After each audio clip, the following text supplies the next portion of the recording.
Pada hari ke-7 bulan pertama, semua unit kembali bekerja normal, dan karyawan pertanian Taoyuan juga datang pagi-pagi sekali. Sebagai bos, Xia Ruofei juga bangun pagi hari ini. Di gerbang pertanian, dia memberikan amplop merah kepada karyawan kepada Bea Cukai Provinsi Tenggara. Pada hari pertama kerja tahun baru, dikeluarkan amplop merah yang biasa disebut dengan pembukaan pintu. Tidak banyak uang, amplop merah berisi 300, terutama untuk membahas warna yang bagus. Para pekerja pertanian tersenyum satu persatu, dan mereka memasuki pekerjaan itu selama sebulan. Gajinya tinggi. Banyak orang mengambil 3 amplop merah akhir tahun, amplop merah lembur pada hari keempat, dan amplop merah hari ini.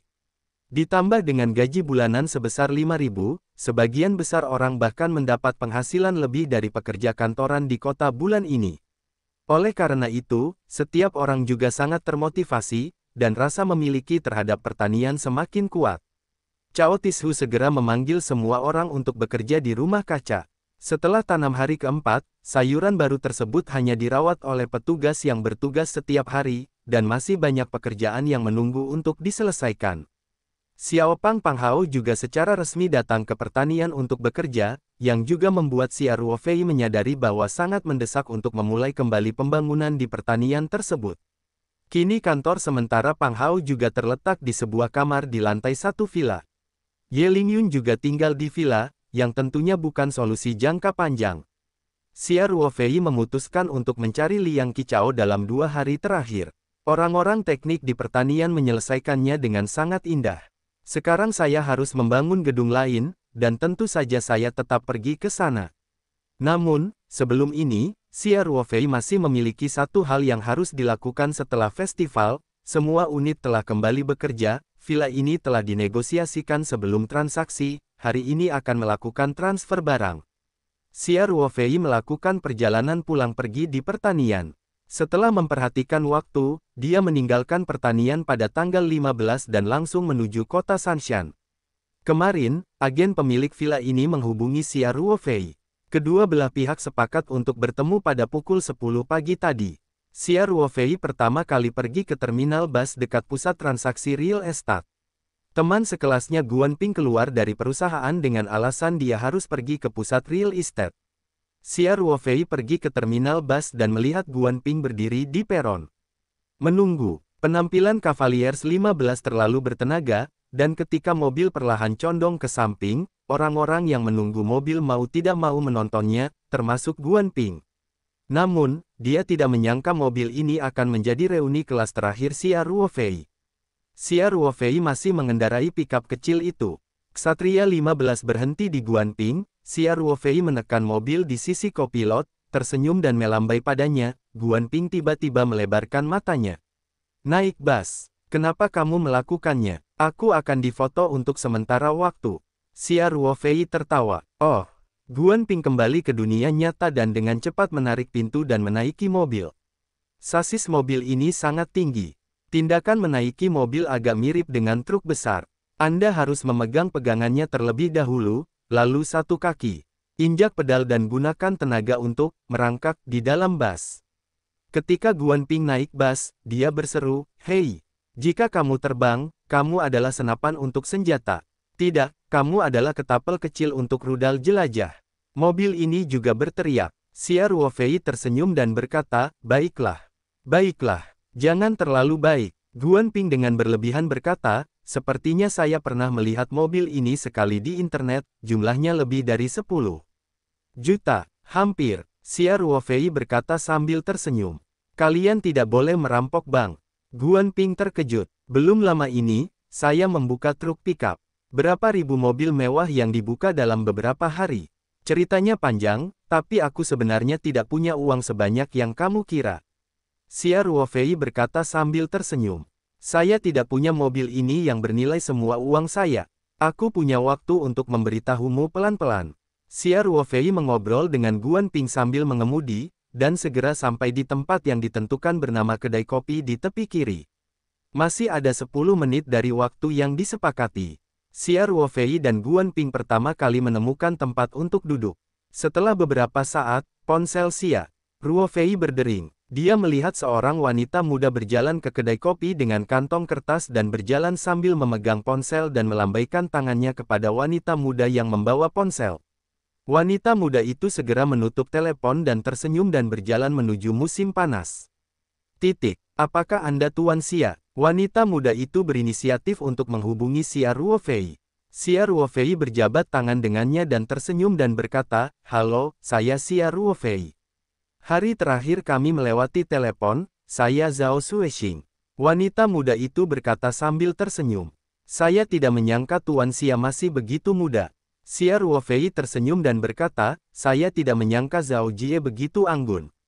Zhao Xuexing menyeringai dan berkata, "Tuan Xia, kamu benar-benar bisa bicara." Sejujurnya, Xia Ruofei berkata, kepada Zhao Jie, "Aku akan meneleponmu, ini teman sekelasku Guan Ping.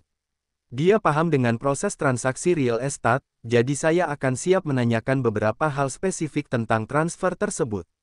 "Benar. Halo, Tuan Guan." Guan Ping melihat Zhao Xuexing, memperlihatkan tampilan yang menarik, sedikit mengecewakan.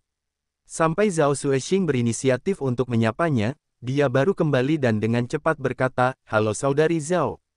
Setelah kedua belah pihak duduk, mereka masing-masing memesan minuman lalu langsung ke topik pembicaraan. "Zhao Jie, harga transaksi telah mencapai konsensus, jadi selebihnya kedua belah pihak akan bersama-sama menyusun kontrak dan menangani transfer." Xia Ruofei berkata sambil tersenyum. Zhao Xuexing berkata sambil tersenyum, "Ya, sebenarnya, saya bertanggung jawab menjalankan tugas ke Angkor. Benar, saya sudah membawa izin real estate, sertifikat tanah, dan surat kuasa, mari kita lihat." Xia Ruofei menyapa Guan Ping, dan Guan Ping mengambil dokumen terkait dan melihatnya dengan cermat. Dia mengatakan tidak pada musim panas, dia berkata, "Tidak masalah, dengan ini, Anda dapat menangani transfer dengan lancar." Setelah itu, Guan Ping mengeluarkan laptop dari tasnya dan menyalakan Zhao Xuexing dan berkata, "Zhao Jie, saya menambahkan data terkait properti dan harga transaksi ke dalam kontrak, dan kemudian Anda mendapat masalah." "Oke, tapi saya tidak mengerti. Anda langsung mengirimkan saya salinannya. Saya akan mentransfernya ke Angkor untuk melihatnya sendiri." Zhao Xuexing berkata sambil tersenyum. Selama tidak ada masalah di pihaknya.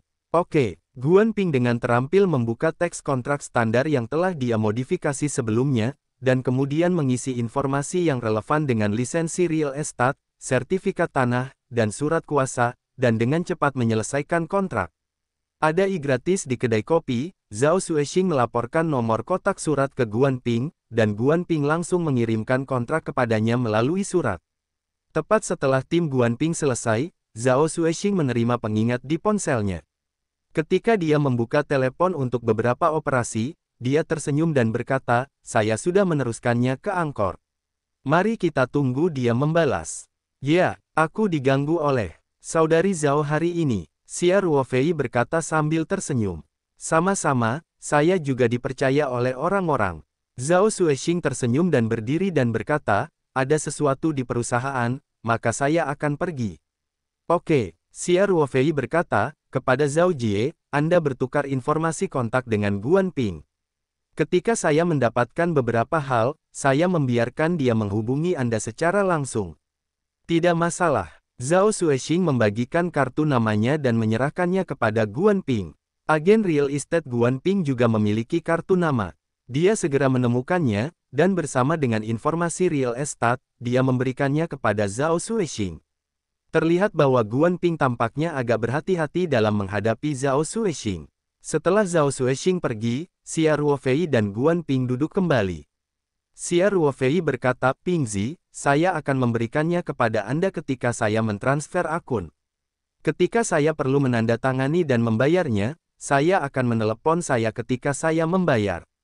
Hal-hal lain yang akan Anda hubungi langsung dengan Zhao." Kapan Xia Ruofei mengatakan ini, dia menemukan bahwa Guan Ping agak linglung dan matanya lurus dan tidak bisa menahan diri untuk tidak berteriak, "Pingzi! Pingzi! Ah!" Guan Ping baru saja bangun sebagai mimpi. "Apa yang terjadi jika kamu terbang?" Melihat apa yang begitu fokus, Xia Ruofei berkata sambil tersenyum. "Sudah kubilang setengah hari bahwa kamu bahkan tidak mendengar sepatah kata pun." Setelah itu, Xia Ruofei menatap tatapan Guan Ping barusan, hanya untuk melihat sosok Zhao Xuexing menghilang di sudut jalan. Xia Ruofei menoleh dan menatap Guan Ping yang tidak wajar. Wajahnya tiba-tiba menunjukkan senyuman hati. Ha, Pingzi, sepertinya aku menemukan sesuatu. Xia Ruofei menyeringai. Mata Guan Ping sedikit mengelak, dan jika tidak ada hubungannya dengan itu, saya tidak tahu apa yang kamu bicarakan. Hai, apakah ada hal lain? Saya harus kembali ke perusahaan. Aku menyelinap keluar. Xia Ruofei berkata sambil tersenyum, Xiao Pingzi, Zhao Jie benar-benar terlihat bagus.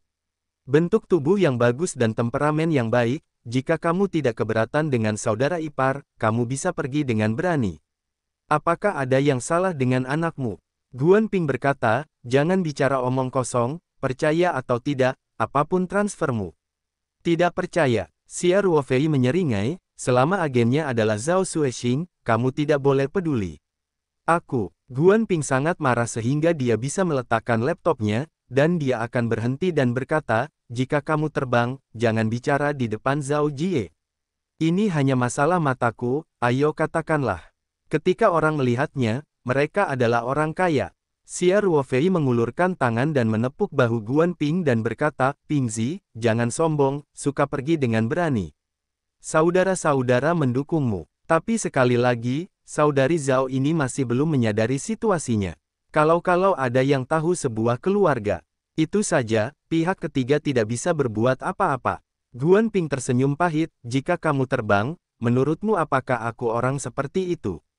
Itu dia, Xia Ruofei berkata sambil tersenyum. Ini hanya masalah waktu untuk melakukan ini. Anda memiliki banyak kesempatan untuk berhubungan. Anda harus melihatnya terlebih dahulu. Selama Zhao masih lajang, Anda akan berani. Pelajari dulu. Guan Ping berkata tanpa menghela nafas lega. Aku suka hal semacam ini pada pandangan pertama. Aku merasa tidak terlalu bisa diandalkan. Yah, kamu sendiri yang bisa memahami hal semacam ini. Xia Ruofei berkata sambil tersenyum. Beri kamu sebuah kalimat, saat kamu menembak, kamu akan menembak. Jika tidak, kamu akan menyesalinya nanti. Ketahuilah, Guan Ping berkata, jika kamu terbang, kamu akan dibebaskan dari transfer. Saat aku membutuhkanmu, untuk mendaftar, aku akan meneleponmu, dan sisanya akan diserahkan kepadaku. Oh, kamu bekerja keras. Xia Ruofei berkata sambil tersenyum. Keduanya check out dan Xia Ruofei mengemudikan mobil ke Guan Ping kembali ke perusahaan. Di jalan, Xia Ruofei bertanya, kepada Pingzi, Anda telah memahami semua aspek di Sanshan selama bertahun-tahun. Tahukah Anda apakah ada kilang anggur yang lebih baik di Sanshan?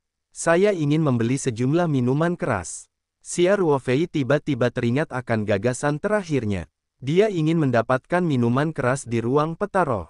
Dengan perbedaan waktu dan laju aliran serta lingkungan yang unik, dia dapat dengan mudah mendapatkan anggur antik yang berharga. Guan Ping berkata tanpa berpikir, pabrik anggur Dingfeng. Sanshan adalah merek yang sudah lama berdiri, meskipun harganya sangat dekat dengan masyarakat, tetapi orang-orang Sanshan tua pada dasarnya suka minum anggur putih Baxian yang diminum Dingfeng, ratusan atau bahkan 1000 botol itu dari Mao Tai Wuliang Ye mereka, aku masih tidak menyukainya. Xia Ruofei mengangguk dan berkata, ya, saya akan kembali dan memahami situasinya dulu. Apa yang direkomendasikan Guan Ping persis seperti yang diinginkan Xia Ruofei. Nama lama yang terkenal seperti ini di daerah setempat, mungkin tidak ada produk unggulannya, tetapi kemenangannya memiliki sejarah yang panjang, dan kualitas anggurnya secara umum sangat bagus, dan harganya murah. Setelah mengirim Guan Ping ke perusahaan, Xia Ruofei memutuskan untuk pergi ke pabrik anggur Dingfeng untuk melihatnya. Dalam navigasi mobil untuk menemukan lokasi kilang anggur Dingfeng, Xia Ruofei mengikuti pedoman navigasi ke pinggiran kota. Pabrik anggur Dingfeng terletak di distrik Lingshui, pinggiran barat kota Sanshan. Xia Ruofei dibuka selama lebih dari 20 menit, dan navigasi secara akurat membawanya ke pintu pabrik anggur Dingfeng. Dia memberi tahu penjaga bahwa dia datang untuk membicarakan suatu bisnis. Penjaga melihat mobil yang dibuka oleh Xia Ruofei sangat luar biasa dan sikapnya cukup sopan. Dia menelepon pabrik dan segera keluar bersama seorang pria berusia awal 30-an. Pria itu melirik ke arah mobil Xia Ruofei dan segera berkata dengan hangat, "Halo, Tuan Halo." Saya wakil manajer Departemen Penjualan Pabrik Anggur Dingfeng, bermarga. Hai manajer, halo. Xia Ruofei tersenyum lembut dan berkata, saya ingin membeli sejumlah minuman keras, pertama-tama pahami situasinya. Yah, tolong, silakan masuk. Kata manajer itu dengan cepat. Duduklah di mobilku, kata Xia Ruofei. Keduanya naik bus, Xia Ruofei menyalakan mobil, dan di bawah bimbingan manajer, dia pergi ke depan sebuah gedung di pabrik untuk menghentikan mobil. Manajer dengan antusias membawa Xia Ruofei ke kantornya, dan secara pribadi memberinya secangkir teh, lalu duduk dan bertanya, Tuan, nama Anda? Bebas dari nama keluarga musim panas. Ternyata itu Tuan Xia, kata manajer itu. Saya tidak tahu minuman keras apa yang ingin dibeli Tuan Xia. Minuman jahe dan minuman putih yang diproduksi oleh pabrik kami sangat populer di kalangan konsumen. Xia Ruofei berkata sambil tersenyum, Hai manajer, jika saya ingin membeli botol baksian mabuk atau semacamnya, langsung pergi ke supermarket, mengapa repot-repot datang ke kilang anggur? Jadi, saya ingin tahu apakah kilang anggur Anda punya itu. Seluruh mezbah minuman keras putih dijual. Anggur dalam jumlah besar. Kata manajer itu setelah menghela nafas beberapa saat. Ini juga dijual, tapi kualitasnya lebih baik dari wine botolan. Manajer itu merasa sedikit kecewa, dan pada saat yang sama, dia sangat bingung. Yang ini orang kaya, bisakah Anda mengendarai mobil mewah tanpa uang? Tapi bagaimana tiran lokal ini masih bisa membeli anggur curah? Yaitu untuk mensuplai beberapa kantin desa, supermarket kecil. Meskipun anggur kemasan dari pabrik anggur Dingfeng sebenarnya tidak mahal, anggur curah adalah anggur curah, dan orang-orang dengan sedikit uang tidak akan cacat sekarang. Xia Ruofei tersenyum dan berkata, Hai manajer, Anda salah paham. Maksud saya, seperti baksian yang mabuk, bisakah Anda menjualnya langsung kepada saya? Maksudmu penyesuaian. Manajer juga bangun. Hampir sama ya. Benar, berapa harga gurita mabuk biasa yang ada di pasaran? Aku tidak mau wine vintage. Xia Ruofei bertanya. Yang paling laku, harganya 18 yuan per botol, terpasang 500 ml. Manajer segera berkata, saya ingin ini. Xia Ruofei berkata, bisakah Anda menyesuaikan ini menjadi altar besar? Sebuah altar, 100 pon atau 200 pon. Itu, silakan bertanya, berapa banyak yang kamu butuhkan? Manajer itu bertanya dengan hati-hati. Jika permintaannya sedikit, mereka belum tentu melakukan bisnis ini. Bagaimanapun, ini adalah kebutuhan untuk mengubah proses produksi, dan ini agak merepotkan. Xia Ruofei berkata dengan lemah, gelombang pertama akan menghasilkan sekitar 5.000 pound. Tidak masalah, Tuan Xia, kami telah menerima satu bisnis ini. Kata manajer itu segera. Tapi, kamu tahu kalau akan lebih merepotkan untuk menyesuaikannya, jadi harganya. Kamu bisa membuka harganya dulu. Xia Ruofei berkata dengan tenang. 200 pound per altar, 4.500 per altar. Kata manajernya, Tuan Xia, harga ini sebenarnya tidak mahal. Harga sebuah toples besar adalah 4 atau 500. Terimalah $20. Ya, kata Xia Ruofei. Tetapi Anda harus memastikan kualitas anggurnya, tetapi jangan menganggap anggur curah berkualitas rendah sebagai kualitas yang jelek. Jangan berani, kata manajer itu dengan cepat. Tolong masukkan 10.000 hati. Pabrik anggur Dingfeng kami adalah merek yang telah lama berdiri selama beberapa dekade. Itu selalu didasarkan pada kejujuran. Bisa dicek barangnya sesuka hati, kalau araknya ada pertanyaannya, kami bersedia bayar 10 kali lipat. Xia Ruofei tersenyum dan berkata, baris itu, saya akan membayar sebagian dari depositnya terlebih dahulu. Anda akan segera mengatur produksi, semakin cepat semakin baik. Oke bagus, kata manajer itu, dan dia berkata, saya akan mengaturnya, dan dalam 2 hari, saya dapat menjamin bahwa saya akan dapat memperoleh 5.000 pound dan mabuk 8 sen. Manajer membawa Xia Ruofei ke bagian keuangan dan membayar deposit sebesar 10.000 yuan. 5.000 pon anggur harus diisi dengan 25 altar, harga totalnya 112.500 yuan, bagi pengelolanya, ini jelas merupakan bisnis besar. Meskipun pabrik anggur Dingfeng adalah merek yang sudah lama berdiri selama beberapa dekade, namun mereka tidak pernah mampu terlibat dalam industri anggur kelas atas. Ini pada dasarnya adalah cara untuk menghasilkan keuntungan kecil dan perputaran cepat, dan penjualan telah menurun selama bertahun-tahun karena banyak anak muda yang tidak mabuk. Sangat tertarik, hanya beberapa pelanggan lama yang masih memiliki kebiasaan minum 8 wine. Mengandalkan perasaan pelanggan lama, kilang anggur tersebut hanya bisa bertahan lama. Oleh karena itu, satu kali penarikan ke satu pesanan lebih dari 100.000, kinerja manajer merupakan nilai tambah yang besar, dan komisi juga dapat menghasilkan banyak. Manajer itu sangat sopan kepada Xia Ruofei, menyerahkan tanda terima setoran ke tangan Xia Ruofei, dan kemudian secara pribadi mengirimnya keluar. Xia Ruofei berkata sebelum naik bus, "Hai manajer, beritahu saya setelah anggurnya siap, saya akan memberi Anda alamatnya ketika saya tiba, dan Anda akan membantu saya mengirimkannya langsung." "Tidak masalah, Tuan Xia, yakinlah." Setelah meninggalkan pabrik anggur Dingfeng, Xia Ruofei tidak buru-buru kembali ke pertanian. Dia menemukan tempat untuk menghentikan mobilnya, mengeluarkan ponselnya untuk terhubung ke internet, dan mencari informasi persewaan gudang di situs kota yang sama. Kali ini, anggur putih dari altar ke-25 telah disiapkan. Jika dikirim ke peternakan Taoyuan, targetnya terlalu jelas. Semua minuman keras ini dikirim ke ruang spiritual. Saat itu, Xia Ruofei tidak dapat menjelaskan mengapa minuman keras tersebut hilang. Para pekerja masih baik-baik saja, lagi pula mereka pulang kerja. Tapi beberapa orang tinggal di villa. Secara khusus, Ye Lingyun, mantan prajurit khusus, juga bertanggung jawab atas sistem pemantauan seluruh pertanian, jadi jika dia ingin memasukkan minuman keras ke dalam ruang, dia pasti tidak akan dikirim ke pertanian. Dan Xia Ruofei tidak mungkin membiarkan orang menurunkan muatan di tengah jalan setiap saat. Cara terbaik adalah dengan menyewa gudang kecil. Karena masih ada situasi serupa di masa mendatang, akan lebih nyaman jika ada tempat seperti itu. Sekarang jaringannya sangat berkembang, Xia Ruofei akan segera menemukan gudang kecil yang cocok. Gudang ini terletak di pinggiran utara distrik Jining, dengan luas hanya 150 meter persegi dan sewa bulanan 2.200 yuan. Meski lokasi gudang agak miring, namun lalu lintas relatif nyaman, dan truk-truk besar dapat dikendarai sampai ke pintu gudang. Apalagi gudang ini terletak di sebelah kota cepat. Hanya dibutuhkan 5 menit berkendara ke jalan tol di sekitar kota. Xia Ruofei kembali dari gudang ke peternakan Taoyuan di Changping, bahkan lebih cepat daripada kembali dari daerah perkotaan. Xia Ruofei menelepon pemilik rumah sesuai dengan informasi yang diberikan di kota yang sama.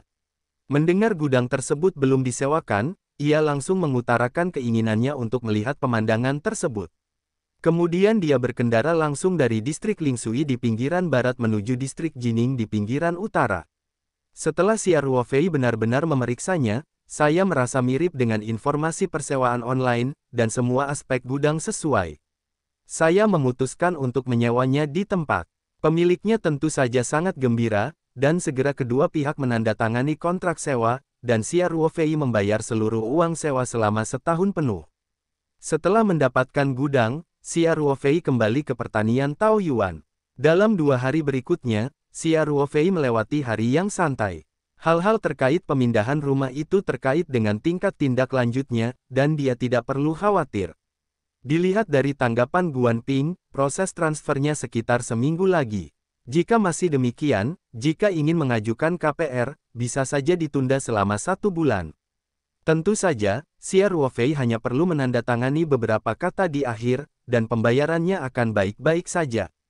Beberapa proses harus dihadiri oleh pembeli dan penjual. Dia mungkin perlu menjalankan 2 pusat real estate. Di sisi pertanian, hanya ada rumah kaca sayuran, dan Cao Tisu dikelola dengan baik. Xia Ruofei hanya perlu berbalik sesekali. Tugasnya yang paling penting mungkin adalah menambahkan larutan kelopak bunga ke menara air pegunungan setiap saat.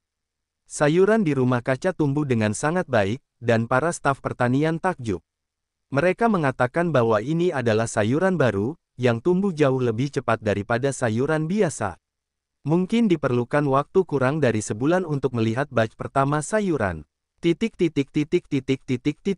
Bulan pertama dari bulan pertama. Ibu Harimau dan Lin Qiao siap untuk kembali ke kota. Lin Qiao akan mulai sekolah. Keduanya harus kembali ke asrama Biro Kehutanan di kota terlebih dahulu. Lin Qiao perlu mengumpulkan sisa pekerjaan rumah liburan musim dingin, dan ibu harimau juga harus membersihkan rumah. Tidak ada yang hidup selama berhari-hari. Penting untuk membersihkan kebersihan secara menyeluruh. Jadi Ruo Fei mengantar ibu mereka kembali ke kota. Sesampainya di asrama biro kehutanan, Ruo Fei juga tinggal membantu ibu harimau bersih-bersih bersama dan makan siang bersama mereka. Pada saat makan, Ruo Fei menerima telepon dari manajer pabrik anggur Dingfeng, mengatakan bahwa 25 minuman yang diminum 8 sen sudah siap. Ruo Fei segera mengirimkan alamat gudang ke manajer, dan kemudian memakan nasi di dalamnya, mangkuk. Lalu ia buru-buru meninggalkan rumah ibu harimau. Ruo Fei pergi ke gudang di distrik Jining, menunggu sebentar, dan 2 truk besar itu melaju ke pintu gudang secara bersamaan. Manajer secara pribadi mengambil mobil dan mengarahkan para pekerja untuk dengan hati-hati memindahkan toples-toples berat tersebut ke dalam gudang dan meletakkannya dengan rapi di sepanjang dinding. Manajer berkata, "Tuan Xia, maukah Anda memeriksa jeruji ini?" Ruo Fei mengangguk dan membuka altar secara acak. Pertama-tama dia mencium baunya, lalu mengambil sesendok anggur yang diserahkan pengelola, menggigit dan mencicipinya sedikit, lalu menutup matanya sedikit. Puas dengan anggukan. Sebelumnya, Ruo Fei juga membeli sebotol baksian mabuk biasa dari supermarket untuk mencicipinya, sekadar untuk mengingat rasa baksian mabuk. Kemudian Ruo Fei secara acak membuka 3 altar, masing-masing mencicipi rasanya sama dengan botol anggur yang dibelinya di supermarket. Tidak masalah, Ruo Fei berkata sambil tersenyum, "Hai manajer, saya akan memanggil Anda yang terakhir. Bisakah Anda menggeseknya?" "Dapat," kata manajer itu dengan gembira. "Saya membawa mesin pos seluler." Ruo Fei mencapai sisa 110.000 atau lebih. Di depan pintu gudang, manajer dan Ruo Fei berjabat tangan dan berkata, "Tuan Xia, terima kasih telah mengurus bisnis kami, telepon saya langsung lain kali."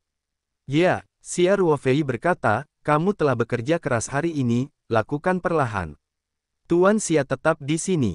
Manajer dengan ramah mengucapkan selamat tinggal kepada Ruo Fei dan mengajak para pekerja meninggalkan mobil.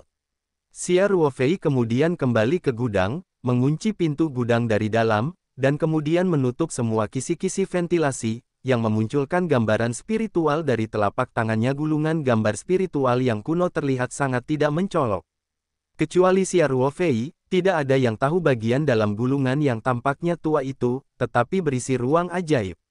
Ruo Fei meraih gulungan itu dengan satu tangan dan berjalan ke dalam gudang. Jika ada orang yang berada di dalam gudang saat ini, akan dianggap sihir atau ada masalah pada matanya. Ruo Fei lewat, dan sebotol besar anggur menghilang langsung dari udara. Setelah beberapa saat, gudang kecil ini menjadi kosong. Ruo Fei menghasut interior ruangan dengan pikirannya, dan 25 toples besar ditempatkan dengan rapi di ruang terbuka di ruang aslinya. Ruo Fei mengangguk puas dan memperkuat hubungannya dengan ruang spiritual peta spiritual. Kekuatan kendali menjadi semakin kuat. Botol anggur seberat 200 pon dimasukkan ke dalam ruangan. Itu juga sangat akurat sesuai keinginan Ruo Fei. Lumayan di luar angkasa. Ruo Fei mengumpulkan gambaran spiritual itu ke telapak tangannya, mengunci pintu gudang, dan langsung menuju ke peternakan Taoyuan. Kembali ke villa, Ruo Fei langsung naik ke atas dan kembali ke kamarnya. Ibu harimau dan Lin Qiao telah kembali ke daerah perkotaan. Ye Lingyun selalu mematuhi aturan. Dia pasti tidak akan masuk ke kamar tanpa mengetuk pintu, tapi Ruo Fei masih dengan hati-hati mengunci pintu dan jendela, lalu menghapus gulungan gambar. Segera setelah saya memikirkannya, Ruo Fei memasuki ruang peta spiritual. Dia muncul langsung di ruang asli tempat toples ditempatkan. Ke-25 toples besar itu disusun rapi menjadi susunan persegi berukuran 5x5, persis seperti penggaris. Ruo Fei juga sangat puas dengan kendali ruangnya saat ini. Ruo Fei berjalan mengitari toples dan membuat keputusan.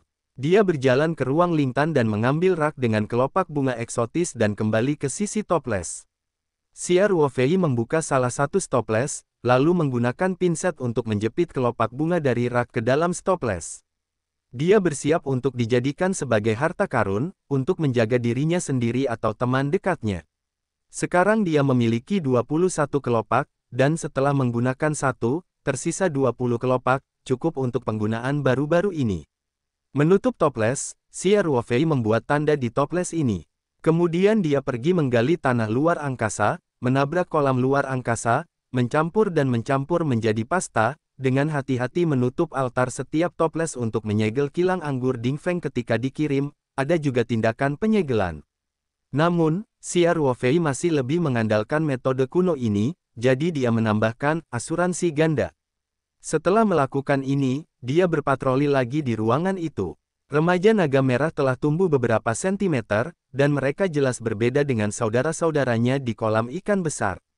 Putri kecil di tanaman tanpa nama juga mengalami sedikit perubahan. Meskipun tumbuh sangat tidak mencolok, selama tumbuh, Xia Ruofei sangat diyakinkan. Kemudian Xia Ruofei pergi ke ruang baru dan bermain dengan Xiao He sebentar, menambahkan suplemen makanan ke dalamnya. Ngomong-ngomong, dia juga memeriksa pohon-pohon ek, dan pohon-pohon itu berakar kuat dan tumbuh subur.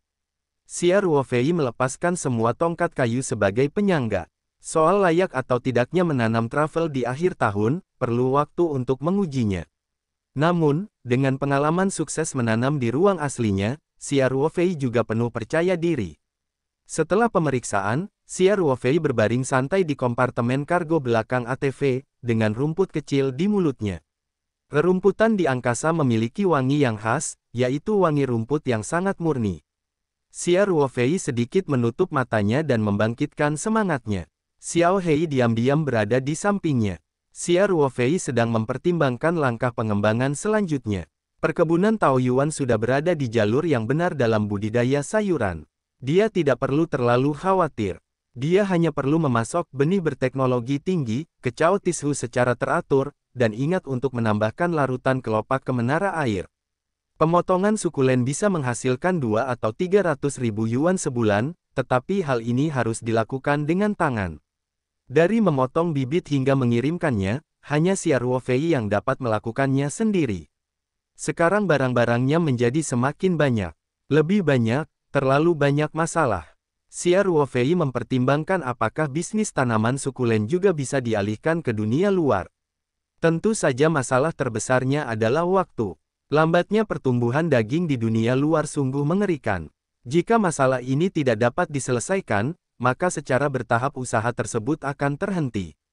Xia Ruofei memutuskan untuk mengabaikan hal-hal yang berdaging terlebih dahulu. Untuk saat ini, dia masih berhasil mengatasinya, dan keuntungan dari karya ini juga sangat besar. Toko-toko Taobao sudah mulai namanya, dan sayang untuk langsung mampir. Poin keuntungan masih terlalu sedikit. Kecepatan Xia Ruofei menghasilkan uang sekarang dapat dikatakan sangat cepat, tetapi ruang peta spiritual seperti jurang maut. Jika ingin mengupgrade, Anda harus mengeluarkan banyak uang untuk membeli batu giok. Jika Anda menghasilkan lebih dari 10 juta dalam satu tarikan napas, Anda akan segera membelanjakannya. Kendalanya adalah peningkatan ruang belum selesai. Xia Ruofei sangat ingin menjelajahi rahasia luar angkasa. Dia merasa pingsan. Meski ruang dalam peta spiritual telah menunjukkan aspek yang luar biasa, namun mungkin itu hanyalah puncak gunung es. Hanya ketika terus ditingkatkan barulah hal itu terungkap secara perlahan. Jika Anda tidak mengatakan apa-apa lagi, tidak mudah untuk mengatakan bahwa batu di ruang baru itu sangat sederhana. Cahaya keemasan yang dirasakan Xia Ruofei selama penjelajahan terakhir sepertinya membuka sebuah pintu, dan langit serta bumi dilepaskan tanpa batas dari celah-celah pintu, sehingga ia tidak akan pernah melupakannya dan tidak sabar untuk menemukan lebih banyak misteri. Xia Ruofei juga memanfaatkan waktu senggang ini dan dengan hati-hati mengatur langkah perencanaan selanjutnya. Di sisi peternakan Taoyuan, kebun hausan dan kolam ikan masih belum dimanfaatkan. Soal menanam pohon buah-buahan sudah terbesit di benaknya. Kalau ada waktu dalam 2 hari ini, bibitnya bisa dibeli kembali, lalu dipelihara di kolam ikan apa. Ide yang tidak terlalu bagus. Ikan yang dapat dimakan secara umum, meskipun harga yang sama dapat dijual jauh melampaui pasar, namun manfaat ekonominya masih terlalu rendah. Xia Ruofei memutuskan untuk mencari informasi online sebentar, dan juga beternak ikan. Selain itu, peternakan Taoyuan tidak memiliki poin keuntungan lainnya. Selain pemindahan rumah, pohon buah-buahan, benih, dan lain-lain, Xia Ruofei juga perlu menyelesaikan pekerjaan di pertanian untuk membangun gedung baru. Dalam konsepsi Xia Ruofei, lantai pertama dan kedua gedung digunakan untuk pekerjaan administrasi, dan lantai tiga digunakan untuk apartemen karyawan. Beberapa kamar juga dapat dipesan. Nantinya, akan ada tempat bagi para tamu untuk mengunjungi peternakan tersebut. Bagaimanapun, villa adalah ladang pribadinya, dan dia masih memiliki rahasia besar tentang gambaran spiritualnya, meskipun hubungannya baik, selalu merepotkan untuk hidup bersama dalam waktu yang lama. Xia Ruofei memutuskan untuk berkonsentrasi pada hal-hal ini dalam beberapa hari terakhir, dan kemudian keluar dan mencari poin keuntungan baru. Akhir-akhir ini, membelanjakan uang menjadi lebih cepat, dan mempercepat perolehan uang sangatlah mendesak. Setelah mengklarifikasi ide perencanaan untuk jangka waktu tertentu di masa depan, Xia Ruofei melompat dari mobil, mengulurkan tangan dan dengan lembut menopang, dan melompat turun dari mobil dengan ringan. Setelah beberapa kalimat hitam, Xia Ruofei meninggalkan ruang Lingtu. Di telapak tangannya, Xia Ruofei biasa mengambil ponselnya dan meliriknya. Sekilas, ada panggilan tidak terjawab. Dan ponsel ini sebenarnya dipanggil oleh Sanshan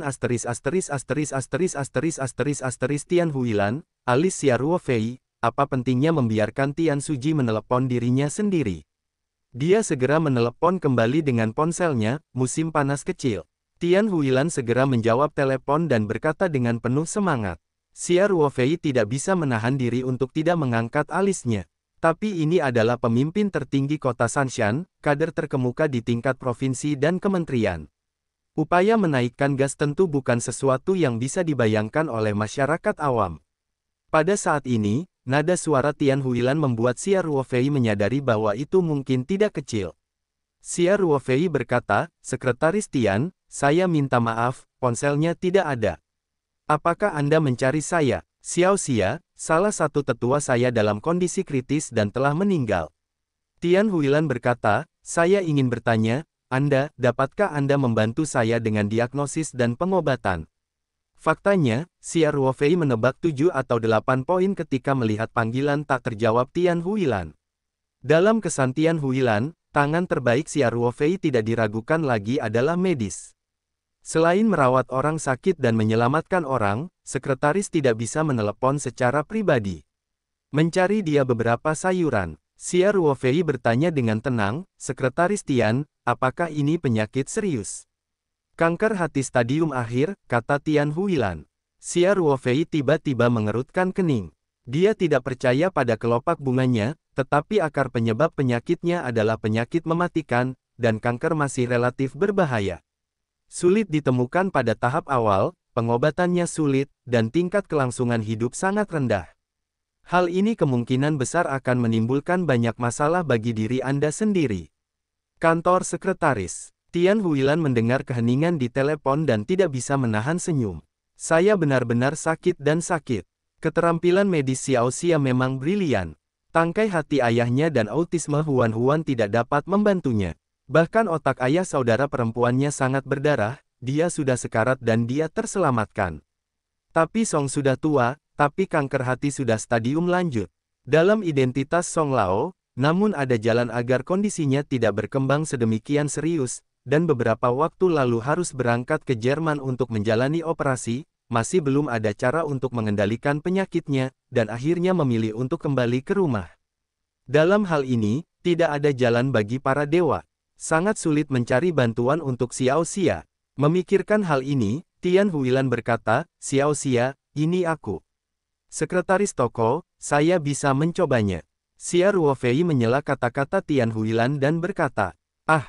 Tian Huilan sangat terkejut hingga dia mengira dia salah.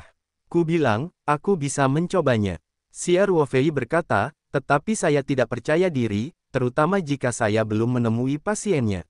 "Saya mengerti, Anda bersedia membantu, saya sudah sangat berterima kasih." Tian Huilan berkata dengan sedikit semangat. "Tian Suji sopan," Xia Ruofei berkata sambil tersenyum tipis. "Di mana pasiennya sekarang? Kapan saya harus lulus?" Tian Huilan segera berkata, "Lebih cepat lebih baik. Pasien di Provinsi Jiangnan, saya sudah menghubungi bandara, 50. Tidak, ada penerbangan ke kota Hongnan dalam 45 menit. Jika tidak ada masalah, ayo langsung berangkat. Konvergensi bandara. Xia Ruofei sedikit terkejut, Sekretaris Tian, apakah Anda pergi sendiri? Ya, ini adalah tetua saya yang sangat penting. Tian Huilan berkata, jadi, Xiao Xia, aku akan bertanya padamu kali ini. Tentu saja, jika ini benar-benar sehari, maka tidak mungkin, aku akan tetap berterima kasih padamu. Sekretaris lapangan merasa lega, saya akan melakukan yang terbaik. Xia Ruofei berkata, ayo bergabung di bandara. Oke, kamu telah bekerja keras selama musim panas. Setelah menutup telepon, Xia Ruofei duduk di kursi dan merenung sejenak. Ia tidak menyesal telah berjanji pada Tian Huilan untuk begitu gugup di tingkat provinsi dan kementerian. Pasien ini jelas bukan orang biasa. Dalam masyarakat manusia seperti Huaxia, Xia Ruofei ingin mengembangkan karirnya sendiri, dan dia tidak dapat melakukannya tanpa dukungan para bangsawan. Kalau tidak, ketika peternakan Taoyuan terkenal, mungkin itu adalah hari di mana orang-orang dirampok. Tetua Tian Huilan jelas layak mendapatkan tangan Xia Ruo. Namun, kesediaan untuk menjaganya adalah satu hal. Cara mengobatinya adalah soal lain. Pada kanker paru stadium lanjut, ada juga kemungkinan terjadinya metastasis sistemik. Penyakit semacam ini, yang pada dasarnya sudah menghitung mundur menuju kematian yang tidak dapat diubah, tentu saja bukanlah penyakit yang bodoh.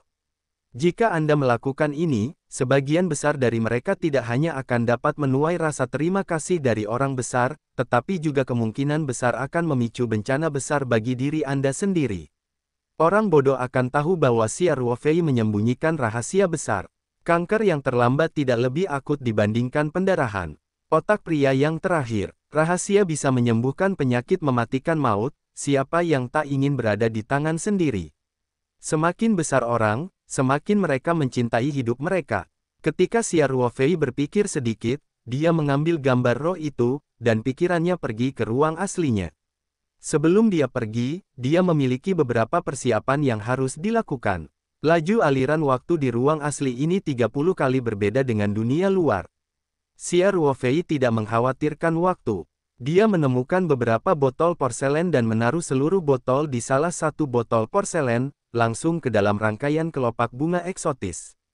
Botol porselen lainnya pertama-tama dibuat menjadi larutan kelopak dengan konsentrasi yang sama dengan botol porselen pertama, dan kemudian diencerkan dalam proporsi yang berbeda sehingga menghasilkan total 5 botol dengan konsentrasi larutan kelopak yang berbeda. Botol dengan konsentrasi paling rendah hampir sama dengan larutan kelopak yang biasa ia gunakan untuk menyiram ginseng emas dan ginseng. Ini adalah ruang yang besar untuk tangki penyimpanan. Dia membuat tanda di atas yang hanya bisa dia mengerti. Lalu, ia mengambil beberapa botol teh herbal pot merah. Selain botol pertama larutan kelopak dengan kemurnian tertinggi, teh coklat dengan sedikit rasa obat ditambahkan ke botol lainnya, dan sumbat botol diaduk secara merata. Ini adalah cara yang ditemukan Xia Ruofei dalam waktu singkat. Setelah menemui pasien, gunakan dulu larutan kelopak yang paling murni. Sekalipun tidak ada cara untuk membunuh sel kanker, setidaknya Anda bisa menggantungkan hidup Anda terlebih dahulu. Kemudian sesuai dengan keadaan sebenarnya, prinsipnya tidak bisa terlalu cepat efektif dan tidak bisa disembuhkan sepenuhnya. Meskipun dia tidak mengetahui identitas pasiennya, Xia Ruofei percaya bahwa dengan statusnya, selama dia dapat menariknya kembali dari gerbang hantu dan membiarkan kondisinya mereda, maka beberapa perawatan medis konvensional akan efektif. Dengan cara ini, tidak akan bisa mengungkap rahasia Anda sendiri, tetapi juga bisa memanen orang besar pada dasarnya adalah sebuah berkah. Xia Ruofei mengambil koper, menutup mulut beberapa botol porselen, dan menaruhnya dengan rapi di dalam koper. Kemudian dia mengambil satu set jarum perak dan memasukkannya ke dalamnya. Inilah Xia Ruofei yang menyempatkan diri pergi ke apotek Tiongkok untuk membelinya, hanya untuk memasangnya saat dia membutuhkan perawatan. Tentu saja, Xia Ruofei juga memiliki pengetahuan pengantar tentang mempelajari beberapa titik akupuntur pengobatan Tiongkok, dan penampilannya saja sudah cukup. Pada akhirnya, dia secara acak menemukan 2 set pakaian ganti dan memasukkannya ke dalam, lalu mengambil koper dan meninggalkan tempat itu. Setelah mengumpulkan foto-fotonya, Xia Ruofei tidak menunda-nunda, mengambil koper dan berjalan ke bawah. Dia menemui Ye Lingyun untuk menjelaskan kepadanya, dan dia mengemudikan truk pickup ke Bandara Changping karena mobilnya harus tetap di bandara. Xia Ruofei membuka truk pickup, yang ke-15, terlalu berangin, dan dia agak gelisah di bandara. Taoyuan Pham berjarak sekitar 20 atau 30 menit berkendara dari Bandara Changping. Setelah Xia Ruofei tiba di bandara, dia mengemudikan mobilnya langsung ke tempat parkir semalam, lalu mengambil koper dan pergi ke aula masuk untuk naik eskalator ke aula outbound. Xia Ruofei duduk di aula untuk mencari tempat, lalu mengeluarkan ponselnya dan menelepon Tian Huilan. Musim panas kecil, apakah kamu sudah sampai? Ya, Sekretaris Tian, saya sekarang berada di ruang keberangkatan bandara. Jawab Xia Ruofei. Oke, aku akan memakan waktu sekitar 5 menit, kamu akan menungguku di tempat yang sama. Setelah Xia Ruofei menutup telepon, perlu beberapa saat untuk keluar kota, dibutuhkan sekitar 40 menit. Tian Huilan, sebagai ketua pengurus partai provinsi, pasti harus meminta izin dari organisasi. Artinya, dia bukan hanya yang pertama kali menyenangkan. Itu palsu, dan hanya mungkin bagi pengemudi untuk mengemudi jauh-jauh untuk sampai ke bandara dalam waktu sesingkat itu. Segera, Xia Ruofei melihat mobil Audi melaju langsung ke pintu keluar dengan kecepatan sangat cepat. Tian Huilan membuka pintu dan turun dari mobil tanpa menunggu sekretaris membukakan pintu. Sekretaris wanita barunya dengan cepat berjalan ke bagasi dan mengeluarkan sebuah koper kecil, lalu berlari mengejar Tian Huilan. Xia Ruofei juga bangkit dan menyapanya. Musim panas kecil, tidak ada waktu, kami pergi ke pesawat dan memberitahumu secara detail. Kata Tian Huilan langsung. Oke, seorang pria parubaya berjas dan kartu kerja dengan cepat menyapanya dan berkata, Sekretaris buku, silakan ikut dengan saya. Xia Ruofei memperhatikan kartu kerjanya. Ternyata ini adalah wakil manajer umum grup bandara. Wakil jenderal yang memegang 3 boarding pass di tangannya jelas sudah siap sebelumnya. Ketiganya mengikuti wakil presiden dan berjalan cepat ke jalan yang sudah disiapkan untuk segera melewati pemeriksaan keamanan. Wapres pun menunjukkan kartu kerja diikuti area terlarang, lalu menggiring ketiga orang tersebut menuju boarding gate. Dari Tian Huilan ke bandara hingga 3 orang di jembatan keberangkatan, tidak lebih dari 3 menit sebelum dan sesudahnya, efisiensinya sangat tinggi. Dan Xia Ruofei juga melihat ke gerbang keberangkatan dan menemukan bahwa pesawat hanya berjarak 3 menit dari waktu keberangkatan. Menurut situasi normal, seharusnya boarding sudah berhenti lebih dari 20 menit yang lalu. Tutup palka dan bahkan menyelinap ke landasan menunggu lepas landas. Artinya, penerbangan ini menunda waktu penutupan pintu karena kepentingan Tian Huilan. Hal ini pun membuat Xia Ruofei semakin penasaran dengan identitas pasiennya. Membiarkan pesawat menunggu selama 10 atau 20 menit sangatlah mudah bagi Tian Huilan.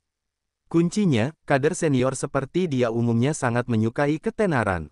Pasien ini layak atas perbuatan Tian Huilan, dan jelas merupakan sosok yang sangat penting bagi Tian Huilan.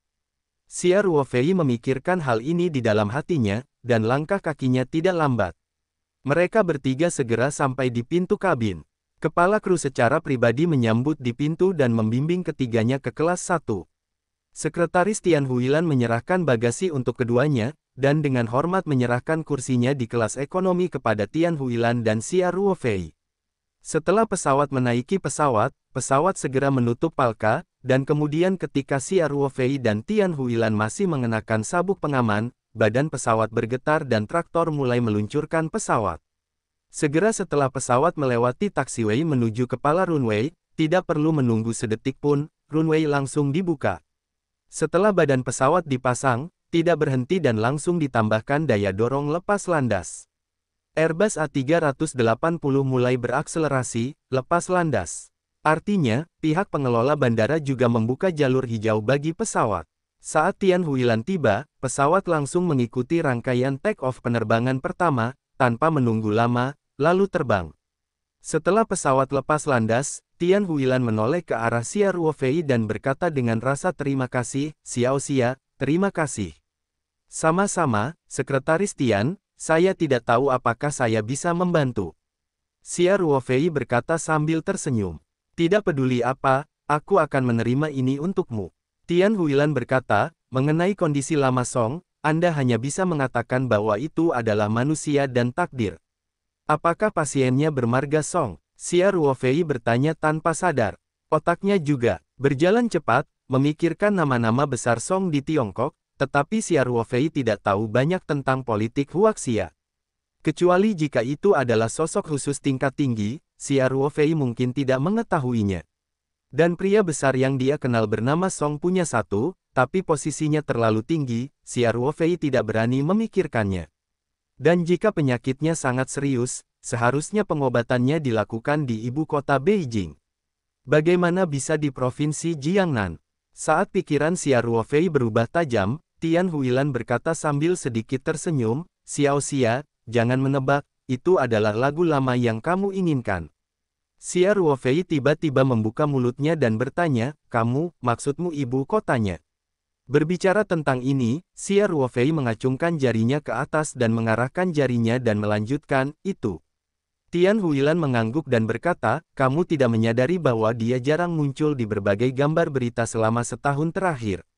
Xia Ruofei tersenyum sedikit malu-malu dan berkata, "Sekretaris toko, saya biasanya tidak terlalu memperhatikan berita." Kemudian, Xia Ruofei bertanya tanpa alasan, "Tetapi bagaimana Song Lao bisa berada di provinsi Jiangnan? Karena dia begitu sakit, seharusnya tidak. Ini adalah keinginan Song sendiri." Tian Huilan berkata, setelah kembali dari operasi di Jerman, dia mengusulkan kepada organisasi untuk kembali ke provinsi Jiangnan untuk penyembuhan. Dia berencana untuk kembali ke akarnya. Xia Ruofei segera menyadari betapa pentingnya provinsi Jiangnan bagi Song Lao. Song Lao jelas merupakan seorang legenda. Xia Ruofei, yang pernah menjadi prajurit yang baik, memahami situasi Song Lao, dan itu juga karena pengalaman legendarisnya. Karena Song Lao dulunya adalah seorang jenderal yang menjadi pahlawan, pengalaman legendarisnya juga terkait erat dengan provinsi Jiangnan. Song Lao bukanlah orang Jiangnan, tetapi ketika dia masih kecil, dia melarikan diri ke selatan Sungai Yangtze. Pada usia 15 tahun, ia berpartisipasi dalam tentara rakyat Huaxia yang lewat. Dia membebaskan separuh Tiongkok dari tentara dan pergi ke selatan. Dia berusia di bawah 18 tahun sebelum berdirinya Republik Rakyat. Ia telah tumbuh menjadi komandan batalion yang baik. Dia berpartisipasi dalam 2 perang setelah berdirinya Republik Rakyat Tiongkok. Dia melakukan pertempuran heroik dan posisinya meningkat dengan cepat. Pasukannya ditempatkan di provinsi Jiangnan pada masa damai. Yang lebih legendaris lagi adalah pada tahun 1990-an, ia sudah menjadi jenderal militer, dan ia menanggapi seruan perlucutan senjata dan menawarkan untuk mengubah posisinya. Situasi perpindahan jenderal ke industri sangat jarang terjadi. Misalnya, Song Lao langsung ditempatkan pada posisi pimpinan tingkat provinsi di tingkat provinsi. Song Lao, yang bekerja di daerah setempat, masih memiliki stamina yang kuat, dan segera dia dipromosikan ke puncak provinsi Jiangnan. Setelah hampir 10 tahun di wilayah Jiangnan, dia melangkah lebih jauh dan dipindahkan ke Beijing untuk mengambil posisi kepemimpinan inti. Ini adalah 2 sesi lagi. 3 tahun lalu, Song Lao Chai yang berusia 80 tahun pensiun dari posisi kepemimpinan. Namun, Song dan Lao Dian masih tak tertandingi dalam hal lokalitas dan militer. Sejauh ini, tentara telah menyebarkan kisah legendaris Song Lao, yang saat itu menjadi pemimpin rezim, secara pribadi masuk jauh ke dalam kamp musuh untuk mencengkeram lidah di medan perang Xinjiang Selatan. Dapat dikatakan bahwa kehidupan Song Lao sangat erat kaitannya dengan provinsi Jiangnan, sehingga ia memilih untuk tinggal di Jiangnan selama hari-hari terakhir hidupnya.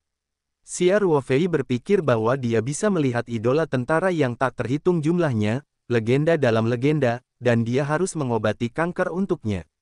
Mau tak mau dia merasakan perasaan seperti mimpi. Tian Huilan memandang Xia Ruofei dan berkata, "Xiao Xia, Song Lao dan keluargaku memiliki akar yang kuat, dan aku juga memiliki pengetahuan tentangku, tolong juga." Tian Suji lega. Xia Ruofei tidak menunggu sampai Tian Huilan selesai berkata, "Saya harus melakukan yang terbaik untuk menyelamatkan nyawa Song Lao. Sekalipun tidak dapat disembuhkan sepenuhnya, cobalah untuk memperpanjang waktu kelangsungan hidupnya. Kurangi rasa sakitnya." Petik 2. Tian Huilan menunjukkan warna syukur di matanya dan berkata, "Oke, terima kasih Xiao Xia."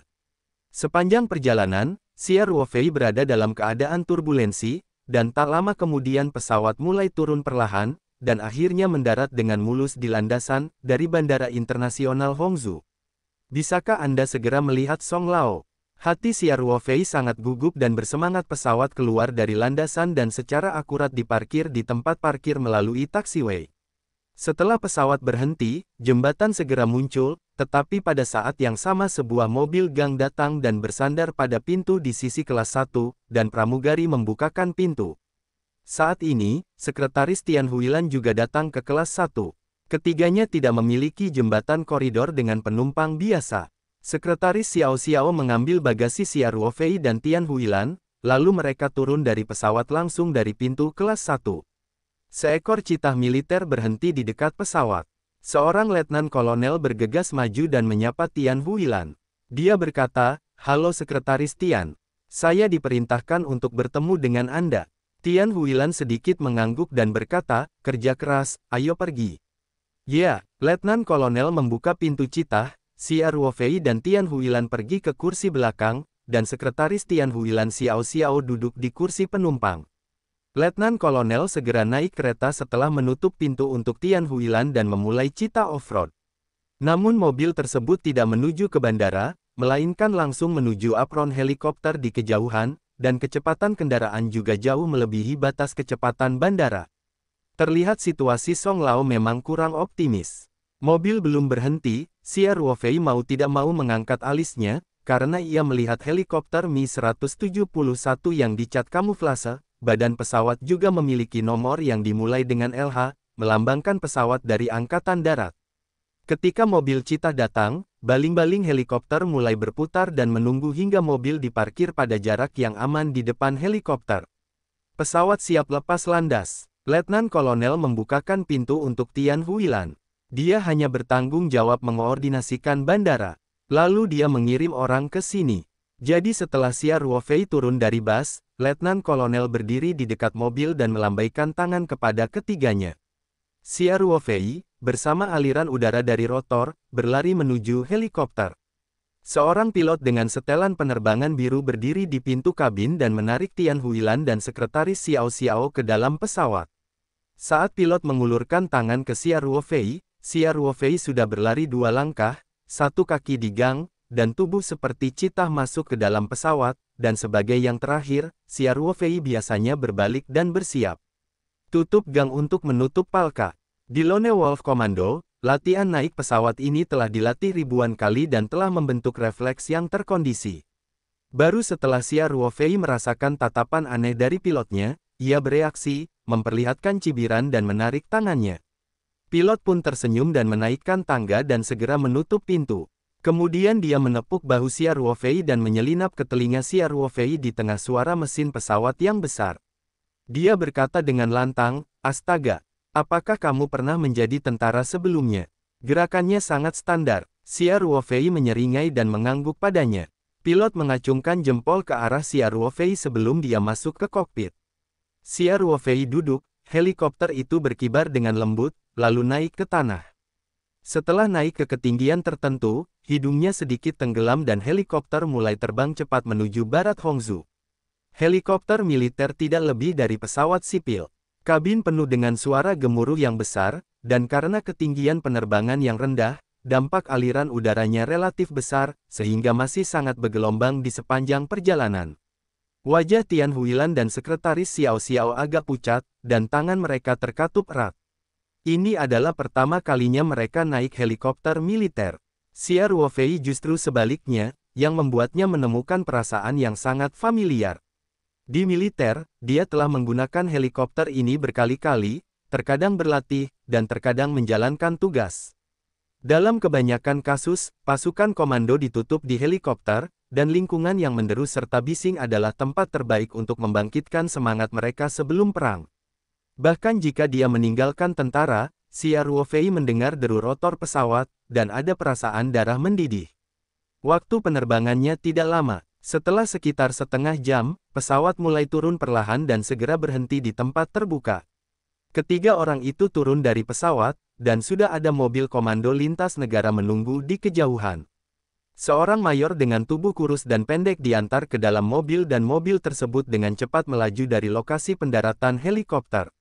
Xia Ruofei memperhatikan bahwa itu adalah hutan pegunungan yang subur. Kendaraan off-road tersebut dengan cepat berbelok ke jalan berkelok-kelok yang dalam, kemudian menyusuri jalan kecil yang lebarnya hanya 3 meter dan ditumbuhi pepohonan holi yang lebat di kedua sisinya. Setelah 3 putaran pemeriksaan ketat di sepanjang jalan, dan Xia Ruofei, dengan kepekaan yang tajam terhadap pasukan khusus, setidaknya 4 peluit gelap ditemukan. Para prajurit di pos terang dan gelap ini semuanya membawa peluru tajam. Tempat ini dijaga sangat ketat. Tidak ada yang berbicara sepanjang jalan, ada ketegangan yang tidak bisa dijelaskan dalam keheningan. Akhirnya setelah melewati pos pemeriksaan keempat, kendaraan komando off-road sampai di halaman dan berhenti. Dinding halaman berbintik-bintik dan memperlihatkan jejak tahun. Di halaman ada bangunan 3 lantai berwarna abu-abu, gayanya kaku dan keras, dan sekilas, kakak membantu membangunnya. Setelah Tian Huilan turun dari bus, seorang pria berusia 40-an yang menunggu di pintu masuk rumah sakit langsung menyambutnya. Pria itu mengenakan jaket abu-abu dan kacamata berbingkai emas, dan rambutnya disisir rapi. Dia mengangguk sedikit kepada Tian Huilan dan berkata, "Sekretaris toko, semua kerja kerasnya." Tian Huilan tidak berani mengabaikan dan berkata, "Direktur LV sedang bekerja keras." "Bagaimana situasi di Songlao?" Direktur Lu tampak canggung dan berkata, "Tidak terlalu optimis." Dokter berkata, "Mungkin akhir-akhir ini. Kepala koma semakin lama semakin koma, dan terkadang saya tidak dapat berbicara ketika aku bangun, aku sudah bernapas pagi ini, mesin." Berbicara tentang ini, mata Direktur Lu sedikit merah. Dia adalah sekretaris Song Lao, dan dia telah bersama Song selama hampir 10 tahun. Ketika Song Lao pensiun dari posisi kepemimpinan, awalnya dia ingin mengatur agar dia ditugaskan ke posisi penting di provinsi tertentu di timur. Namun, Direktur Lu enggan mengundurkan diri dari kepala lamanya dan menawarkan diri untuk tetap bekerja di Song Lao. Sutradara Lu telah menganggap Song Lao sebagai kekasihnya. Sekarang mata lama Song akan menjadi canggung, dan dia tidak bisa menahan kesedihan. Dia menarik napas dalam-dalam dan menyesuaikan suasana hatinya. Kemudian dia berkata kepada Tian Huilan, "Sekretaris Tian, Anda mengatakan di telepon bahwa Anda ingin membawa seorang dokter Tiongkok ke kepala rumah sakit. Ini." Direktur Lu memandang Xia Ruofei dan memandang sekretaris Xiao Xiao. "Menurut saya, salah satu dari keduanya tidak seperti dokter pengobatan Tiongkok kuno." Tian Huilan berkata dengan cepat, "Direktur Lu, saya akan bercerita tentang pemuda bernama Xia Ruofei ini. Xiao Xia memiliki tingkat pencapaian yang tinggi dalam pengobatan Tiongkok.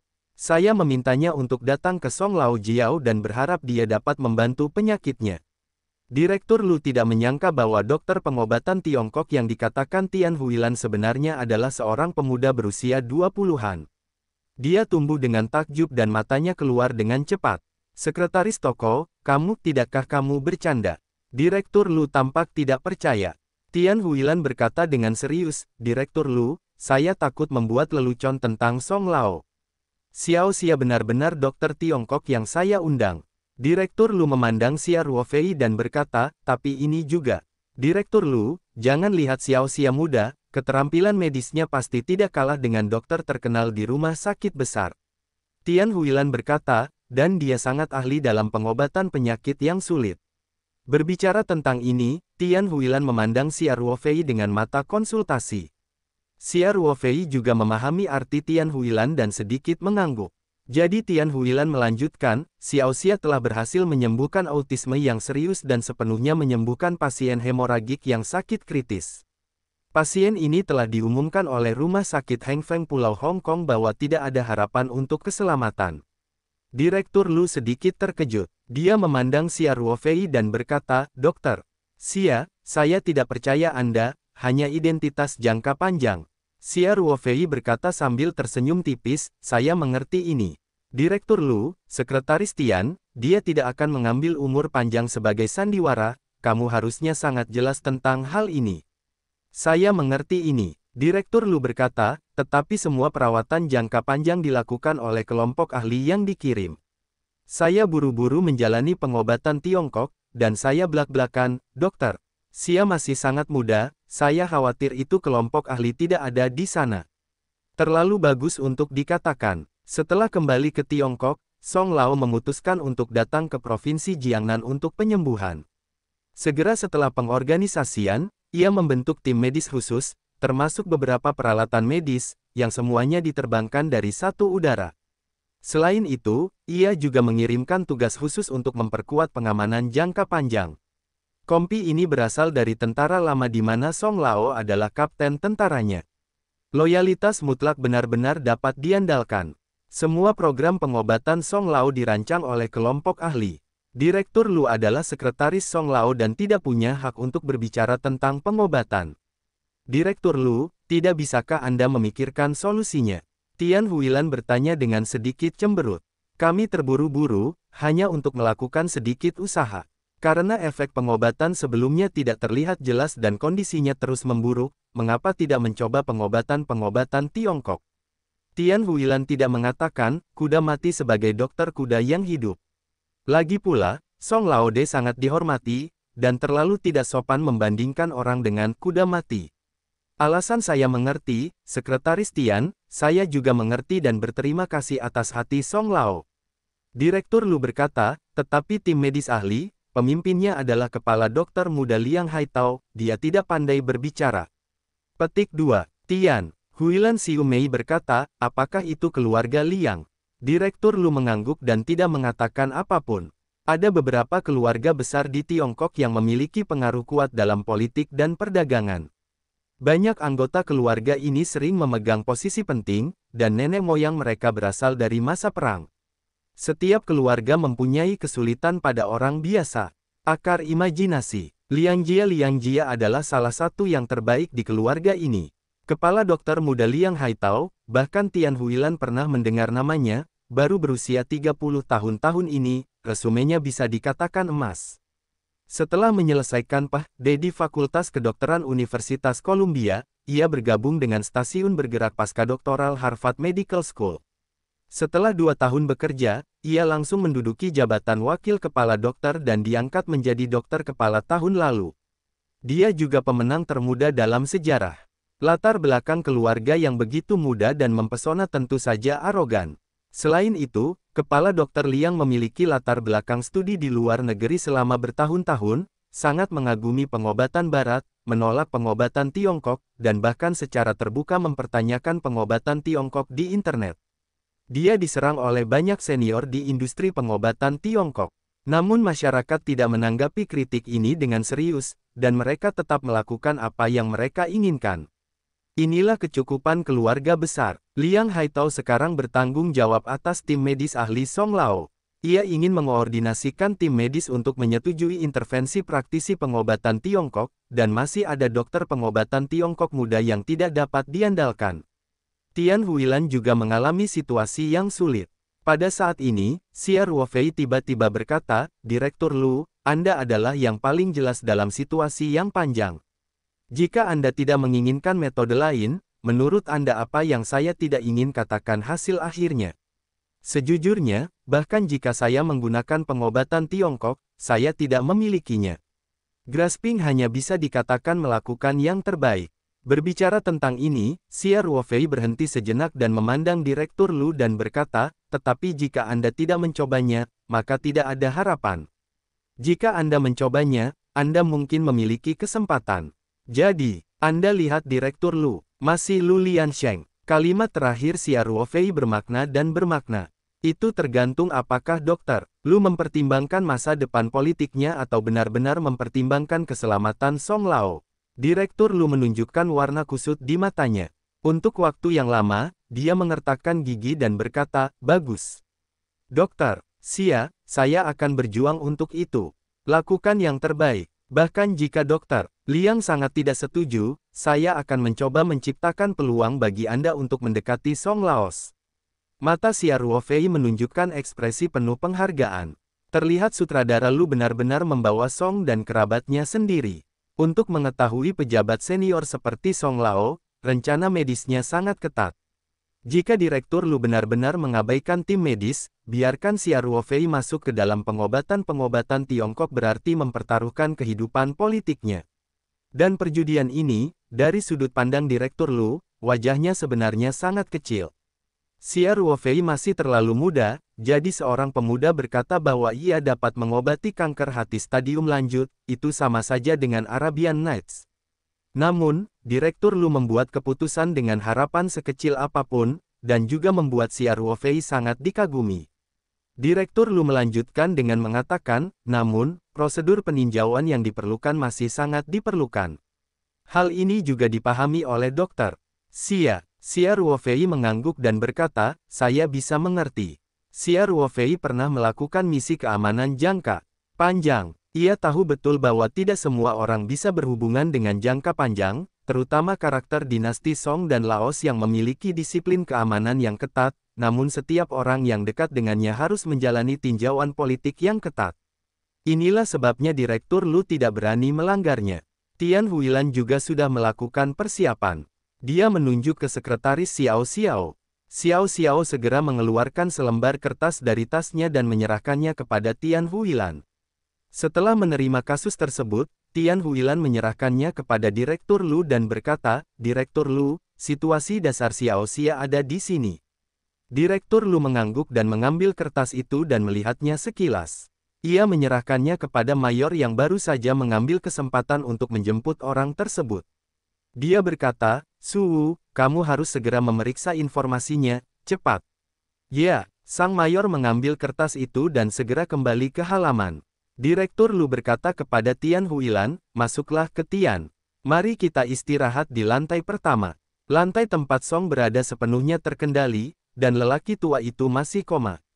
Saya khawatir saya tidak akan bisa untuk mengatur kunjunganmu sebentar. Tian Huilan mengangguk dan berkata, baiklah, saya merasa terganggu oleh Direktur Lu. Di dalam ruangan, ketiganya tidak berbicara di sofa. Sekretaris Xiao Xiao agak berhati-hati. Waktunya di Tian Huilan tidak lama. Adegan besar ini masih merupakan pengalaman pertama. Tian Huilan tampak sedikit khawatir. Ia mengetahui bahwa prospek tim medis sangat pesimistis ketika mengetahui bahwa kepala tim medis adalah Liang Haitao.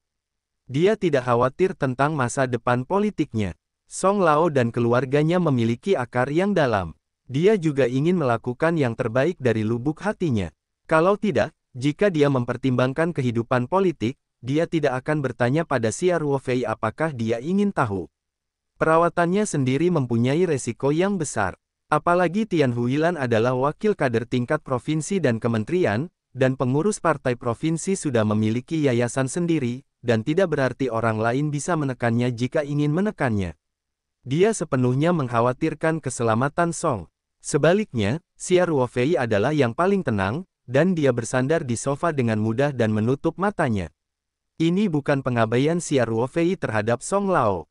Sebaliknya, Xia Ruofei sangat menghormati idola tentara yang tak terhitung jumlahnya. Ketika dia mendengar bahwa pasiennya adalah dia di pesawat, Xia Ruofei sudah mengambil keputusan dan menyelamatkan nyawa Song Lao. Karena tekad sudah dibuat, tidak ada yang perlu dipertimbangkan. Tim medis setuju atau tidak setuju, meskipun Direktur Lu tidak berhasil mendekatkannya dengan Song Lao, itu tidak masalah. Xia Ruofei memiliki keyakinan penuh pada kemampuannya sendiri, dan dia sangat menyadari bahwa karakteristik keamanan para pemimpin senior sangat ketat dan longgar. Bagian luarnya telah ditutup dengan tong besi. Jika itu adalah sup emas, pertahanan internal didominasi oleh beberapa kekuatan elit. Kompi pengintai dalam pasukan kelompok memang merupakan kekuatan yang sangat kuat, tetapi di depan anggota tim elit Komando Lone Wolf, Xia Ruofei, masih belum cukup untuk dilihat. Secara khusus, Xia Ruofei telah menyerap begitu banyak kelopak bunga eksotis, dan keterampilan saat ini meningkat lebih dari 2 kali lipat di ketentaraan. Yang paling penting adalah Xia Ruofei ingin menyelamatkan nyawa Song untuk sementara. Hanya membutuhkan waktu beberapa detik. Bahkan jika dia menghadapi tentara dengan peluru tajam, Xia Ruofei memiliki kendali penuh. Oleh karena itu, pada saat ini, Xia Ruofei sepenuhnya merupakan gelombang sumur kuno. Seperti yang biasa dilakukannya sebelum pasukan menjalankan tugasnya, mereka memejamkan mata dan membangkitkan semangat. Sisanya tidak menginginkan apapun. Ketiganya tidak menunggu terlalu lama, pintu kamar dibunyikan dengan lembut, lalu Direktur Lu mendorong pintu dan masuk. Tian Huilan berdiri dan bertanya, apa koordinasi Direktur Lu? Direktur Lu berkata, Tian Suji, Direktur Liang pergi ke kamar Lama Song untuk memeriksa kamar. Kita masih perlu menunggu lebih lama lagi. Oh, merepotkanmu, kata Tian Huilan. Sekretaris Tian sangat sopan, semuanya untuk kepala. Direktur Lu berkata dengan sangat sopan. Pada saat ini, Mayor Suwu datang dari kamar sebelahnya, memegang kertas faks di tangannya. Dia pertama kali melihat ke arah Xia Ruofei, matanya menunjukkan ekspresi aneh, dan pada saat yang sama dia penasaran. Alis Xia Ruofei terangkat dengan cepat, dan dia dengan cepat memikirkan informasi yang diberikan oleh Tian Huilan. Resume dinas Xia Ruofei hanya memiliki satu nama kode militer. Dia tidak dapat melihat hal-hal luar biasa apapun, tetapi verifikasi informasi Suwu dapat diperoleh. Informasi lebih rinci. Mayor ini jelas merupakan pengawal dekat Song Lao. Jika dia tidak terkejut, dia harusnya berafiliasi dengan Biro Garda Nasional. Dengan otoritasnya, dia secara alami dapat mengakses lebih banyak rahasia inti. Riwayat dinas Xia Ruofei di Lone Wolf Komando bertentangan dengannya. Ini bukan rahasia, itu bisa ditemukan sekali saja. Dari tatapan mata Suwu yang aneh, dia tahu bahwa dia pasti telah menemukan pengalaman pelayanan Xia Ruofei, dan bahkan adegan Xia Ruofei yang telah ditaburkan di arsip telah diketahui olehnya. Suwu menyerahkan kertas faks di tangannya kepada Direktur Lu, dan berkata dengan lantang, Direktur, verifikasi informasi telah selesai, musim panas, dokter tidak memiliki masalah, tapi apa? Tanya alis Direktur Lu berkerut. Kamu masih harus melihatnya sendiri. Suwu berkata bahwa dia telah menyerahkan kertas faks tersebut kepada Direktur Lu. Direktur Lu mengambil kertas faks itu dan melihatnya dengan tatapan curiga. Wajahnya tampak semakin intens. Akhirnya, dia menatap Xia Ruofei dan berkata, Dokter Xia, saya tidak menyangka resume layanan Anda begitu kaya. Direktur Lu, apakah ada masalah? Tian Huilan bertanya dengan sedikit gugup. Oh, bukan itu masalahnya. Direktur Lu dan Yan Yue berkata, tetapi resume Dokter Xia melibatkan beberapa rahasia, jadi saya minta maaf karena saya tidak bisa memberitahu Anda Sekretaris Tian. Tian Huilan memandang Xia Ruofei dengan takjub dan berkata, tidak masalah, selama Xiao Xia Zhengzheng tidak memiliki masalah. Direktur Lu mengangguk, lalu bertanya dengan ragu, Dokter Xia, saya tidak melihat bagian apapun dari resume praktik medis Anda. Selain itu, Anda tampaknya tidak memiliki sertifikat kualifikasi medis formal. Xia Ruofei berkata, saya belum pernah ke perguruan tinggi pengobatan Tiongkok. Keterampilan medis saya dipelajari dari guru, saya telah bertugas di militer selama bertahun-tahun dan belum memperoleh sertifikat kualifikasi medis. Tian Huilan berkata dengan cepat, Direktur Lu, meskipun Xiao Xia tidak memiliki sertifikat kualifikasi medis, tetapi saya telah menyaksikan keterampilan medisnya, saya dapat menjamin ini. Direktur Lu tersenyum pahit, saya tahu, ini tidak masalah.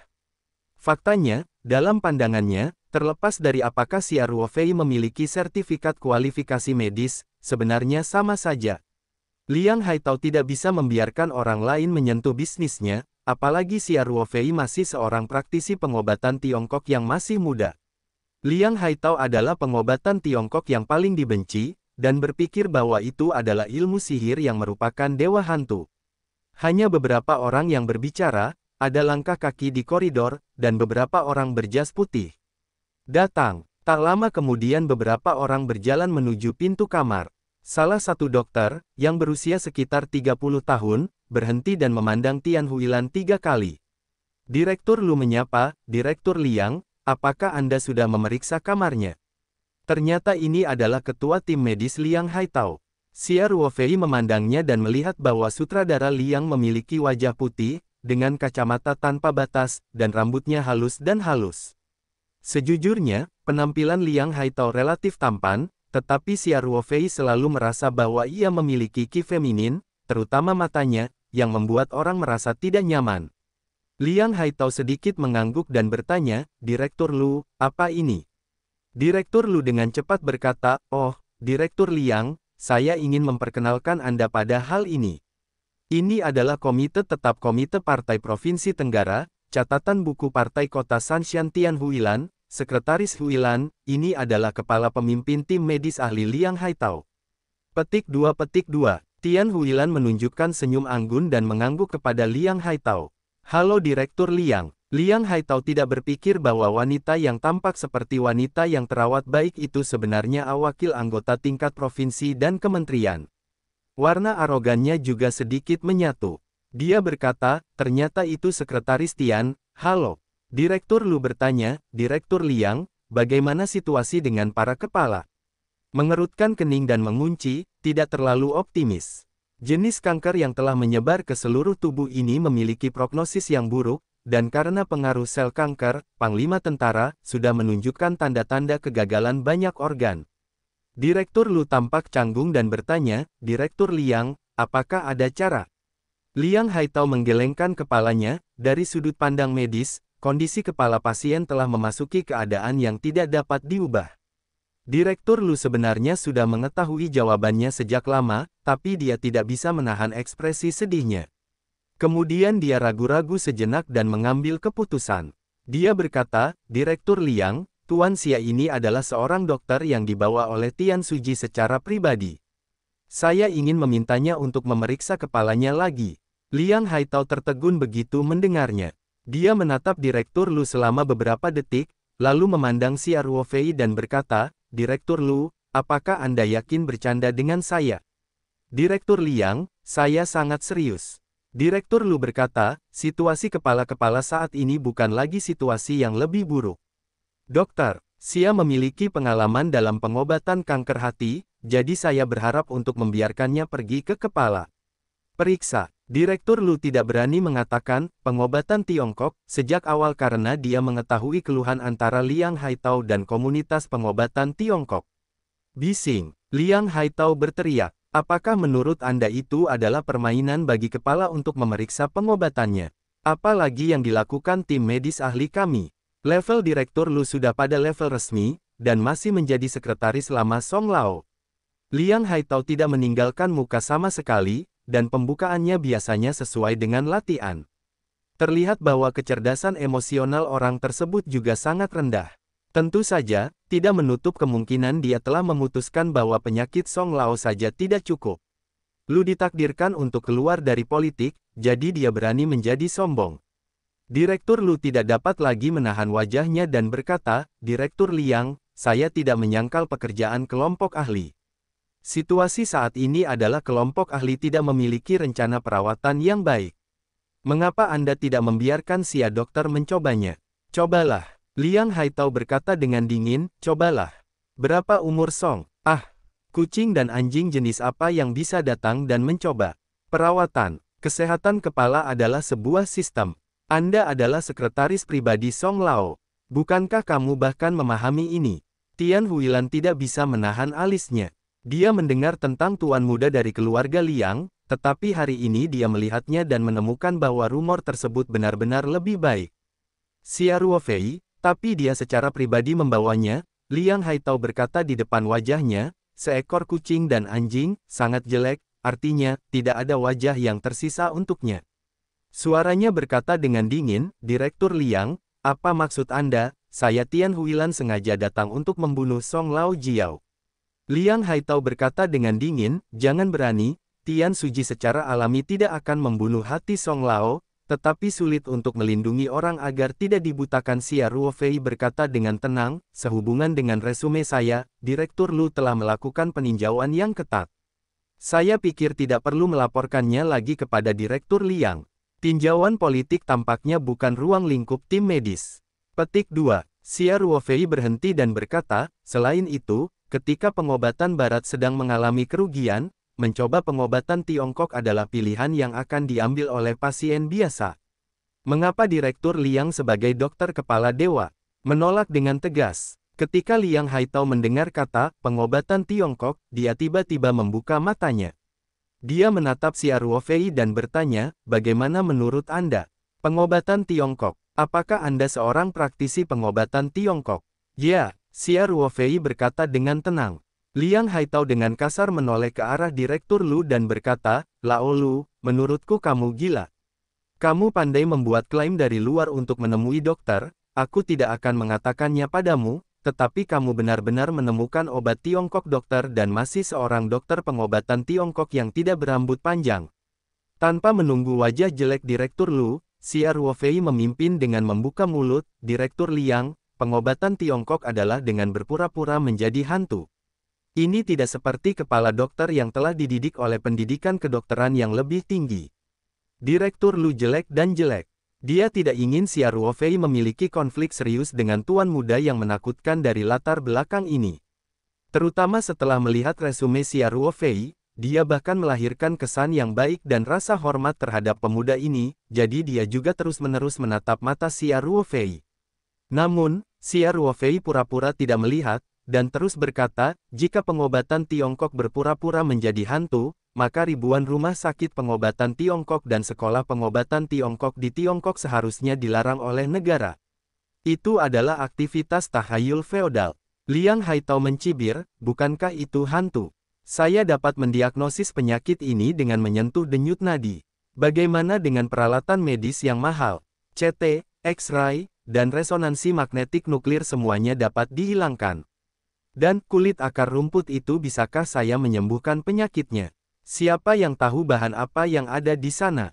Benar-benar menertawakan gigi besarnya. Beberapa dokter di sekitar Liang Haitao juga membantu. Anak muda, pengobatan adalah hal yang sangat ketat, tidak tahu untuk tidak berbicara omong kosong. Direktur Liang adalah dokter. Hai Gi, apakah Anda mengerti atau mengerti? Komunitas internasional umumnya tidak mengakui pengobatan Tiongkok, dan percaya bahwa itu adalah ilmu sihir oriental kuno, tanpa dasar ilmiah apapun. Liang Haitao, seorang dokter di kelompok ahli, memiliki konsep yang mirip dengannya, jika tidak, Liang Haitao tidak akan bisa membawanya. Karena itu, tidak ada praktisi pengobatan Tiongkok yang berpengalaman di tim medis ini, dan bahkan semua dokter meremehkan praktisi pengobatan Tiongkok. Xia Ruofei berkata dengan lemah, kapan? Pengakuan internasional terhadap pengobatan Tiongkok.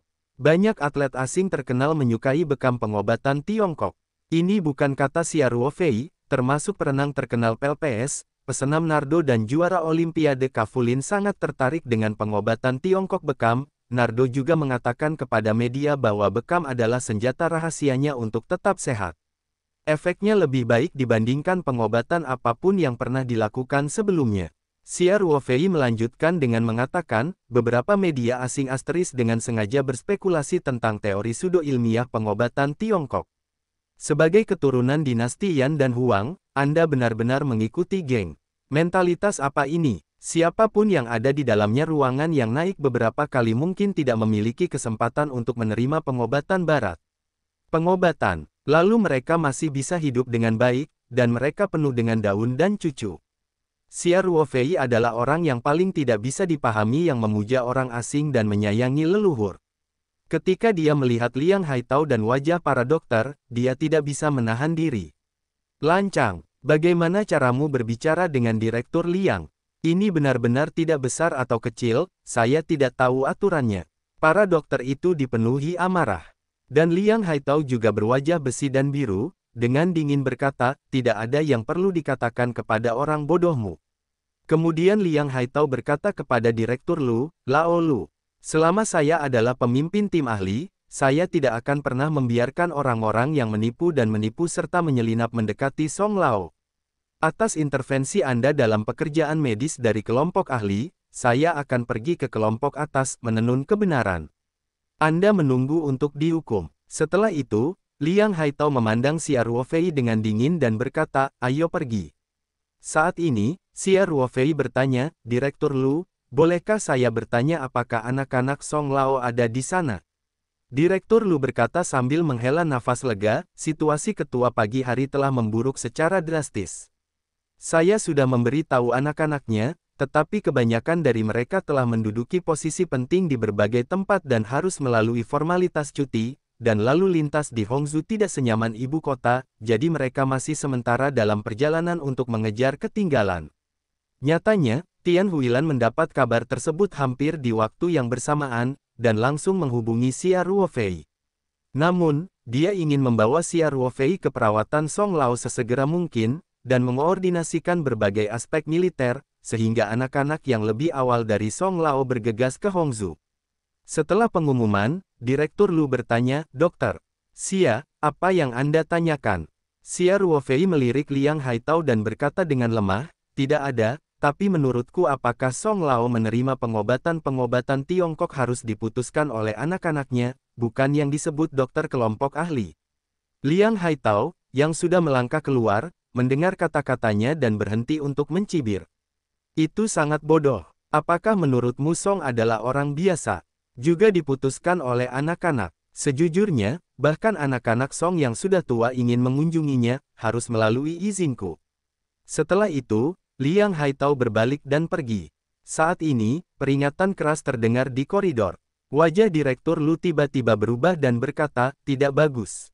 Kepalanya telah berubah. Halaman kecil tempat tinggal Song Lao direnovasi secara khusus, dan seluruh bangunan ditutupi dengan alarm yang terhubung ke bangsal. Hal ini untuk memastikan bahwa ketika tanda-tanda kehidupan lama di Song tidak normal, dimanapun dokter berada, mereka dapat mengetahuinya untuk pertama kali, dan segera atur penyelamatan. Wajah Liang Haitao tiba-tiba menjadi bermartabat. Dia berlari ke tangga bersama beberapa dokter. Xia Ruofei segera berdiri dan berkata, Direktur Lu, mari kita lihat masa lalu. Bagus. Direktur Lu berkata tanpa ragu-ragu. Tian Huilan meminta sekretaris Xiao Xiao untuk menunggu di tempat, dan kemudian dia segera melangkah. Lantai 2 sudah menjadi grup yang sibuk. Seorang perawat melihat Liang Haitao dan segera berkata dengan cepat, Direktur Liang, tekanan darah di kepala terus menurun, situasinya berbahaya. Persiapkan hati yang kuat. Liang Haitao berjalan cepat menuju bangsal dan berteriak keras. Pergi ke pintu kamar lama Song, mata Liang Haitao ditemukan oleh Tuan Lu, dan dia menghentikan langkahnya dan mengerutkan kening. Direktur Lu, jangan datang dan mengacau. Cepat dan ingatkan keluarga kepala. Selain itu, sesuai prosedur, Anda harus segera melapor ke Komite Sentral, ketua mungkin tidak dapat mendukungnya untuk sementara waktu.